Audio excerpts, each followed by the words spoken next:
Welcome, everybody. Hope you had a good weekend. A terrible weekend in Michigan for some. A Trump supporting Marine veteran opened fire in a Mormon church in Michigan. And there's the human tragedy of this. There's the reality that MAGA world is losing control of their left wing violence narrative that they've been pushing since the killing of Charlie Kirk. I'm going to talk about both aspects of this. We're going to talk about media coverage. This is in the midst of a horrible, tragic event of another damn shooting in the United States. There are a lot of stories, a story about violence, a story about media coverage. So we're going to get into it here. As I mentioned, this shooting did take place at a Mormon church. At least 4 were killed as of this moment. At least 8 were wounded as of this moment. The perpetrator is known to be 40-year-old male Thomas Sanford.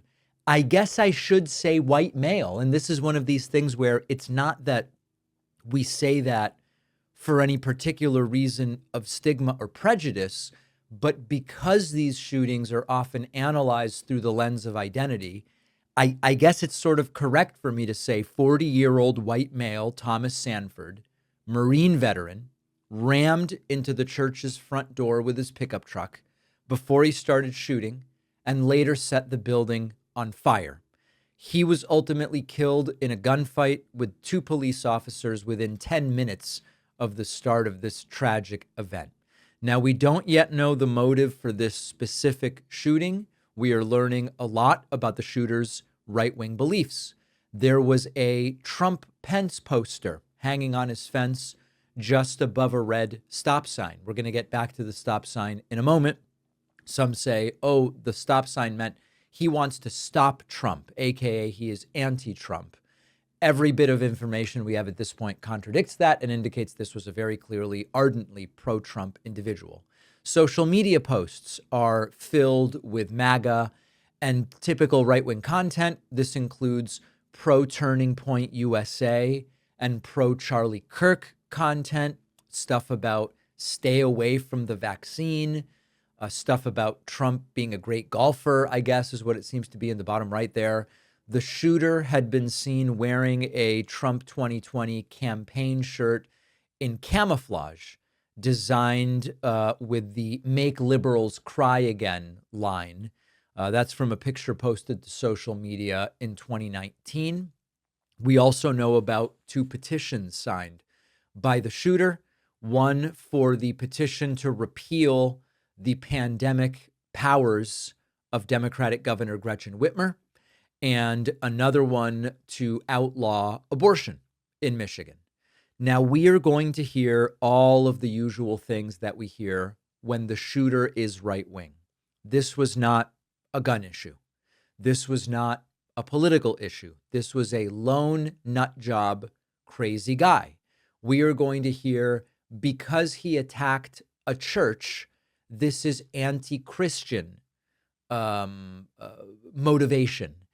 Interesting, by the way, that depending on whether it's convenient or not, evangelicals and Protestants and other Christians will or won't acknowledge that Mormons are Christian. This is a whole other thing where, listen, Mormons are followers of Jesus. As a non-Christian, they're certainly Christian in the general sense. But much like with the Amish, when convenient versus not convenient, you will hear these are Christians versus these are not. Okay, we will get back to that as well. They are going to, listen, we'll probably hear, forget about the fact that he was wearing a Trump shirt. Forget about the fact that he had a Trump sign. Forget about the fact that his social media was riddled with pro-Trump stuff. His wife's ex-boss's sister's cousin's hairdresser once said, trans people are human too.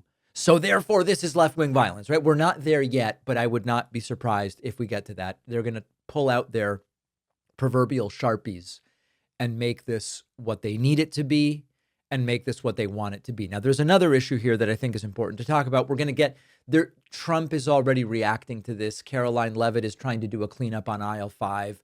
We are seeing reports about political violence misrepresented. And okay, there's another issue here that I think is important to mention, aside from the fact that the shooter was obviously a pro-Trump MAGA guy.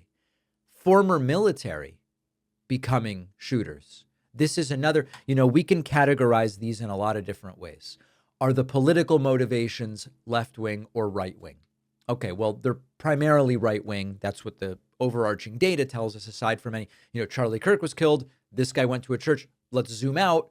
Overwhelmingly, political violence in the United States is right-wing. Fine. What about gender? Well, we can look at that too. We can say, overwhelmingly, are these shooters male or are they female? They're mostly male. Fine. Age, they are disproportionately under 30. This guy happened to be 40. Race, they are disproportionately white. Okay. The other important aspect to this that is not getting a lot of attention is former military and becoming shooters. The Violence Project, which is this, they use a database of mass shootings dating back to 1966. They estimate that 26% of mass shooters had military experience. Now, I think I should have looked up percentage of population with military service to contextualize that. So 6% of the adult population are veterans. 26% of mass shooters are veterans. So that's an aspect to this that I think needs to be considered. And if you look at other sources, you see similar numbers, sort of in the 25 to 30% range of mass shooters are individuals with background in the military. So that's another aspect to this that I think needs to be considered. The big stories are, at the top, of course, more death, more violence, more tragedy, more carnage. Disgusting. Next, we continue to deal with the widespread availability of guns. Next, the political background of these shooters continues to lean significantly to the right. No one incident changes that. The Charlie Kirk killing, this incident, the dozens and dozens of incidents that have happened since, some politically motivated, some not. But we are going to have to deal with each of these aspects. And the first thing we're going to look at is, how did Donald Trump react to this news? A pending Supreme Court case could strip our Fourth Amendment rights and allow immigration agents to come into our homes for any reason, no probable cause needed, all while Republicans try to twist things so that you think this is all great for America. This should be the biggest story in the U.S. right now, but it's almost impossible to keep up with the millions of moves that Trump is making every single day. That's why Ground News exists. Ground News is an app and website that exposes the blind spots and spin before it takes control of our opinions. Ground News is the smarter, more reliable way to stay informed when MAGA is banking on us getting distracted. I'm partnering up with Ground News to give you 40% off the same Vantage plan that I use. So you'll pay only $5 a month for all of their premium features. Just go to ground.news/Pakman or use the code Pakman in the app when you sign up. The link is in the description, or scan the QR code.